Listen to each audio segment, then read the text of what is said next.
Setiap orang memiliki cara yang berbeda mencintai dirinya sendiri.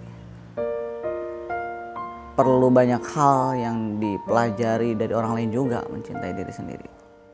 Karena memang kita terlahir berbeda dari bagaimana Tuhan menciptakan kita.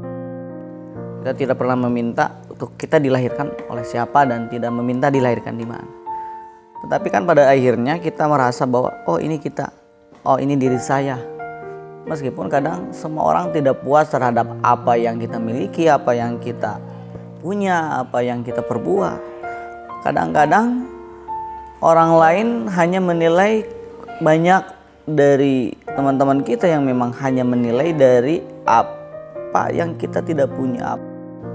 Misalnya contoh, kalau kita punya cita-cita yang tinggi sementara kita misalnya keberadaan kita itu sekarang nggak seperti apa yang dia mimpikan. Itu kan termasuk salah satu memang yang buat kita menjadi down, membuat kita tidak ingin memiliki cita-cita yang tinggi.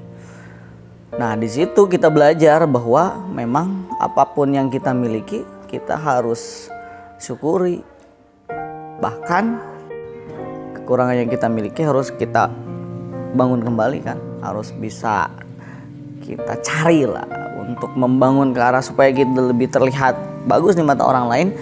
Kita juga harus banyak belajar karena memang Tuhan itu memberikan banyak hal di dunia ini untuk kita pelajari, untuk kita baca supaya kita tahu bahwa Tuhan menciptakan perbedaan itu supaya kita bisa menikmati atas perbedaan itu. Karena kita orang lain tidak berhak menjustifikasi seseorang yang memang dia itu nggak punya ini, dia ini nggak berhak mendapatkan ini, nggak perlu seperti itu. Bahkan orang lain juga harus menikmati bagaimana orang lain membangun rumah dengan caranya sendiri, terus dia mau memberi baju dengan caranya sendiri, memakai baju dengan sendiri.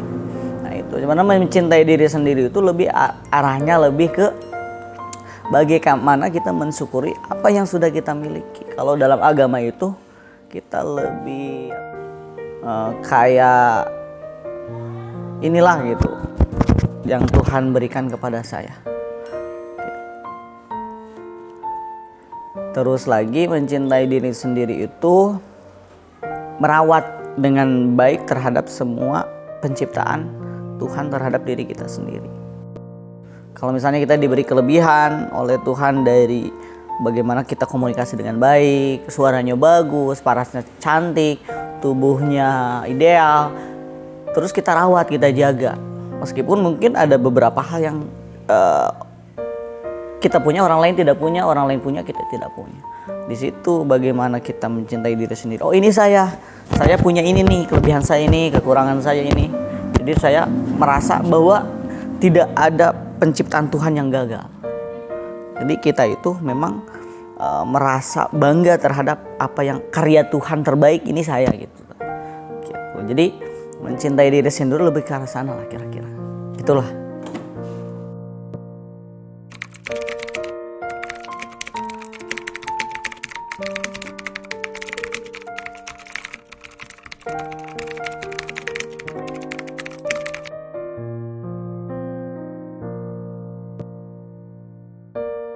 Saya merasa memang kok Tuhan menciptakan saya gak seperti apa yang diharapkan gitu. Tapi kan kita kok dia itu kalau orang lain menuntut kita terhadap apa yang dia inginkan, berarti dia tidak benar-benar merasa ingin memiliki kita. Karena orang yang mencintai kita itu, orang yang sayang sama kita tidak perlu menuntut dia untuk berubah apapun yang ada dalam diri kita. Justru dia merasa bersyukur atas apa yang dia dapatkan dari orang yang dia cintai gitu. Jadi tidak perlu mengungkap kelemahan dia. Justru orang-orang yang merasa tidak bersyukur terhadap orang yang dia, untuk apa dia ngedeketin kita gitu kan.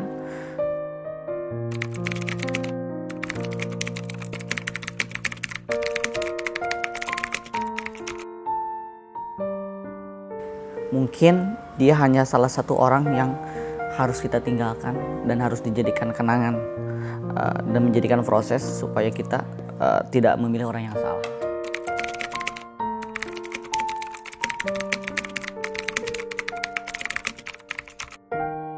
Kayak gini, kalau misalnya orang lain buat salah, saya seringkali menyalahkan, oh ini karena saya tidak bisa memberikan yang terbaik untuk dia, tidak perfect, memperlakukan dia dengan baik. Karena memang sebenarnya itu salah satu kesalahan kita juga, karena terlalu menyalahkan diri sendiri untuk orang yang memang tidak suka terhadap cara kita. Itu sering merasa menyalahkan diri terus karena memang tidak bisa memberikan apa yang dia mau. Terus misalnya jalan-jalan kemana, kayak beli baju apa, mau makan di mana, kayak yang paling nggak ngerasa itu ketika kita tidak peka terhadap apa yang dia mau, karena memang kode-kode itu sangat berbahaya bagi laki-laki yang toksik, laki-laki yang setia. Jadi bagi laki-laki yang memang tidak peduli terhadap apa maunya pasangan, egois lah. Jadi agak ribet kalau mikir seperti itu, nunggu kayak gitu. Itulah kira-kira. Kalau membenci diri sendiri itu cenderung ke ada membenci diri sendiri. Kadang memang fase paling menyalahkan. Kenapa sih fisik kita itu nggak kayak gitulah, nggak terlalu, kita itu nggak mau bercinta lagi, nggak mau milih perempuan lagi, nggak sampai ke sana. Jadi hanya sampai ke kenapa ya saya tidak tinggi, tidak, posturnya tidak bagus, hanya sampai di sana. Bukan berarti tidak bersyukur, tetapi kadang memang dalam keadaan sulit seperti itu sulit untuk bijaksana lah. Cara berpikirnya kalau orang lagi tertekan gitu, berpikir bijaksana itu sangat sulit. Karena ada rasa lain yang dibela dari rasa syukur yang harus sebenarnya diingat terus terhadap Tuhan yang Maha Kuasa, kayak gitu.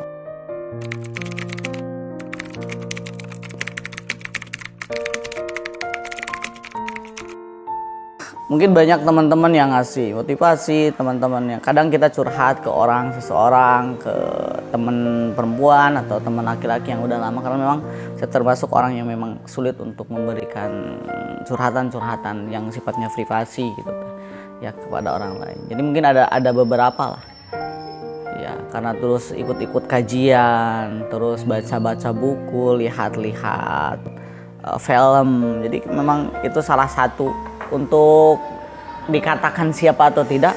Mungkin untuk saat ini belum ada orang yang bisa membuat saya mencintai diri saya sendiri. Kemungkinan seperti itu. Jadi belum ada sosok yang memang memiliki saya itu dia bersyukur. Jadi saya merasa percaya diri untuk membangun kehidupan bersama dia gitu kan. Nah, kayak gitulah kira-kira. Jadi belum ada seseorang yang memang kalau misalnya laki-laki kan kebutuhan psikologinya, hatinya itu, kasih sayangnya itu kan ditumbuhkan dari lawan jenisnya juga. Jadi belum ada salah satu orang yang memang memberikan hal baru terhadap apa yang saya khawatirkan terhadap keberadaan saya ketika saya mencintai seseorang. Itulah dilema kehidupan memang seperti itu.